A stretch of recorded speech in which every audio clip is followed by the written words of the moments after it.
आज insecure Trump की चर्चा गली गली में है। ऐसा इसलिए क्योंकि जो ट्रंप विश्व के सामने खुद को सुपीरियर बताता है, आज खुद इनसिक्योर है। जनता जनार्दन उनकी कुर्सी ना छीन ले, आज उसी ट्रंप की बौखलाहट साफ साफ दिखाई दे रही है। अगर आप किसी डेमोक्रेटिक कंट्री से हो तो आप थोड़ा सतर्क हो जाओ, क्योंकि अगर आप एक खुले विचारधारा रखने वाले लोगों में से आते हैं तो आप पे संकट है या खतरा है। और ये खतरा संकट तभी है अगर आप अमेरिका पढ़ने जाते हैं तो। अब ये सब का क्या लेना देना है, आप इस वीडियो में बने रहें, हम जरूर आपको बताएंगे। आप एक बार फिर जुड़ चुके हैं नेक्स्ट जेन ब्रॉडकास्ट से। मेरा नाम है अलीशा। जब शिक्षा पर सियासत भारी पड़ने लगे, जब विदेशी छात्रों के सपने सोशल मीडिया स्कैनिंग में उलझने लगे और जब विश्व की सबसे ताकतवर सरकार यूनिवर्सिटीज को अपनी नीतियों के खिलाफ खड़ा देखे, तो सवाल उठते हैं और उठने भी चाहिए। आज मैं एक ऐसे मुद्दे को लेकर आई हूं जिसने दुनिया भर के लाखों छात्रों की नींद उड़ा दी है। अमेरिका का स्टूडेंट वीजा संकट और ट्रंप बनाम हार्वर्ड की जंग एक बार छिड़ चुका है। अमेरिका का नया स्टैंड वीजा अपॉइंटमेंट पर रोक के पीछे क्या मांजरा है वो मैं आपको बताती हूँ। डोनाल्ड ट्रंप की सरकार ने हाल ही में एक बड़ा कदम उठाते हुए दुनिया भर के अमेरिकी दूतावासों को स्टूडेंट वीजा के लिए नई अपॉइंटमेंट्स देना तत्काल प्रभाव से बंद करने का आदेश दिया है। सरकार का कहना है कि वह हर स्टूडेंट्स वीजा आवेदक की सोशल मीडिया हिस्ट्री की गहन जांच करेगी। रूबियो ने साफ कहा कि ये रोक तब तक जारी रहेगा जब तक आगे के निर्देश न मिले। अमेरिका में पढ़ाई के लिए विदेशी छात्रों को इन सब के प्रोसेस से गुजरना होगा कि पहले आपकी जो सोशल मीडिया अकाउंट है उसकी पहले हिस्ट्री चेक की जाएगी। अब किसी भी छात्र को एडमिशन लेने से पहले एक स्कैनिंग प्रोसेस से आपको जुड़ना होगा, जिसमें आपके सोशल मीडिया अकाउंट को पहले तो स्कैन किया जाएगा, उसके बाद उसकी हिस्ट्री चेक की जाएगी। फिर देखा जाएगा कि अगर आप एक स्ट्रेट फॉरवर्ड जनता हो किसी देश के, जो कि अपनी बातें सोशल मीडिया पर आसानी से रख लेता है, क्योंकि हम एक डेमोक्रेटिक कंट्री में है और हमें खुलकर अपने भावनाओं को व्यक्त करने का सारा मौका है, तो हम ऐसा करते हैं। लेकिन अगर आप एक छात्र हैं जो अमेरिका जाकर ऐसा करते हैं तो आप मुसीबत में पड़ सकते हैं। लेकिन उससे पहले आपको इस वीडियो में मैं ये भी जानकारी देते चलूं कि अगर आप अमेरिका पढ़ने जाते हैं तो उसके लिए क्या क्या करना होता है।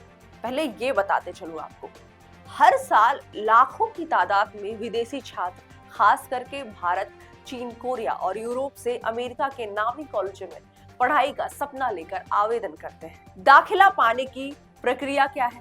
कॉलेज पहले सर्च करना होता है और आपको चयन करना होता है कि अमेरिका के किस प्रांत और किस कॉलेज में आप दाखिला लेना चाहते हैं। पहले छात्र अमेरिका के कॉलेज और कोर्स को चुनते हैं। उसके बाद जो दूसरा प्रक्रिया है वो है एप्लीकेशन प्रोसेस, यानी SAT, GRE, IELTS जैसे टेस्ट स्कोर के साथ SOP, LOR और CV भेजते हैं। इसके बाद जब आपकी CV को वहां से अप्रूवल मिलती है, फिर एक प्रोसेस आता है, वो है एडमिशन ऑफर। यदि सब ठीक रहा तो कॉलेज से I-20 फॉर्म आता है जो वीजा एप्लीकेशन के लिए जरूरी है। अब आता है उसके बाद 1-to-1 फेस इंटरव्यू, इसका मतलब है वीजा इंटरव्यू। इसके बाद छात्र अपने देश के अमेरिकी दूतावास में जाकर F1 स्टूडेंट वीजा के लिए इंटरव्यू देते हैं। वीजा अप्रूवल होने के बाद कोई भी छात्र अमेरिका जाकर पढ़ाई शुरू करते हैं। लेकिन अब यह प्रक्रिया सोशल मीडिया स्कैनिंग के चलते कहीं ज्यादा जटिल हो जाएगा। सोशल मीडिया जांच एक नई बाधा है या सुरक्षा है अमेरिका के लिए, वो ट्रंप के बयान में दिखता है। विदेश विभाग ने कहा है कि अब हर स्टूडेंट की सोशल मीडिया गतिविधियों की विस्तृत पड़ताल होगी। सोचिए, आपकी एक पुरानी इंस्टा स्टोरी किसी राजनीतिक मुद्दे पर की गई टिप्पणी पर शेयर करने पे एक बड़ा भौकाल मच सकता है। आप और आपका भविष्य यह तय करेगा कि आपने जो पिछले साल क्या सोशल मीडिया पे पोस्ट किया है। अमेरिका के विश्वविद्यालयों की विदेशी छात्रों पर अब निर्भरता है। कैसे निर्भर है ये भी हम बताएंगे। वहाँ की टॉप यूनिवर्सिटीज सबसे पहले भारत के छात्र या फिर चीन से आए छात्र से करोड़ों रुपए में संपत्ति अर्जित करते हैं। अमेरिका की बहुत सी यूनिवर्सिटीज जैसे हार्वर्ड, MIT, स्टैनफोर्ड विदेशी छात्रों से भारी भरकम फीस वसूलती है। इन्हीं पैसों से कई रिसर्च प्रोजेक्ट्स और फैसिलिटीज चलती है। तो जब सरकार स्टूडेंट्स वीजा रोकेगी तो नुकसान सरकार को नहीं बल्कि उन्हीं यूनिवर्सिटीज को होगी जिन्हें ट्रंप वामपंथी कह रहे हैं। ये वामपंथी शब्द आपके लिए नया नहीं है, ये आपने भी कई बार सुना होगा। अब आपको थोड़ा इसका सारांश मैं देते चलूं कि आखिर वामपंथी क्या होता है। अब सिंपल सी भाषा में आप समझिए कि लेफ्टिज्म। ट्रंप ने हार्वर्ड और अन्य कॉलेज को वामपंथी यानी लेफ्टिस्ट कहकर निशान बनाया है। अब एक तो राइट विंग, एक तो लेफ्ट विंग, या तो आप सरकार के पक्ष में है या तो सरकार के आप खिलाफ में है। लेकिन देश की जनता अगर भलाई चाहती है तो इसमें क्या घाटा है। तो पहले ये चलिए जानते हैं कि वामपंथ आखिर है क्या।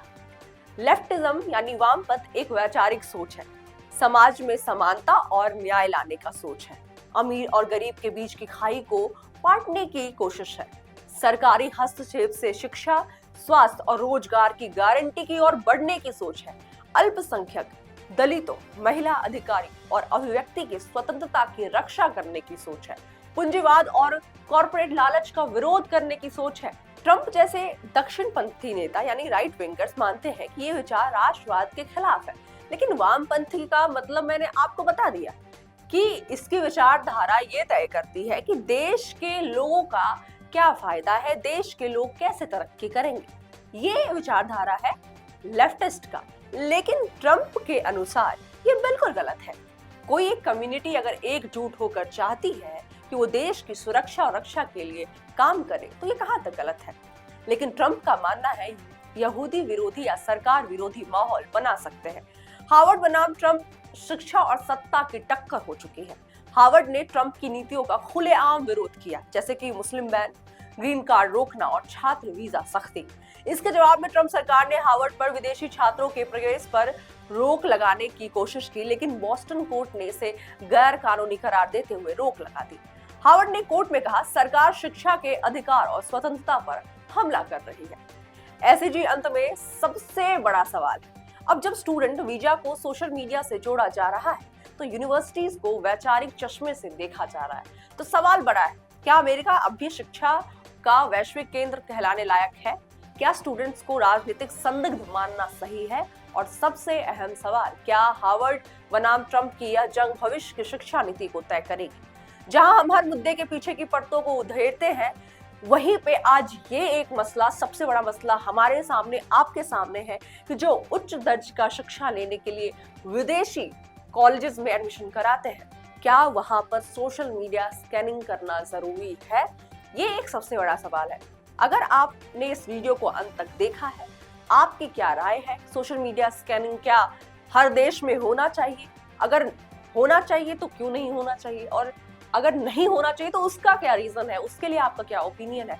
हमारे कमेंट सेक्शन में आकर जरूर बताएं। तब तक के लिए नेक्स्ट जन ब्रॉडकास्ट के साथ बने रहें। मैं हूं अनीशा, मिलती हूं अगले वीडियो के साथ।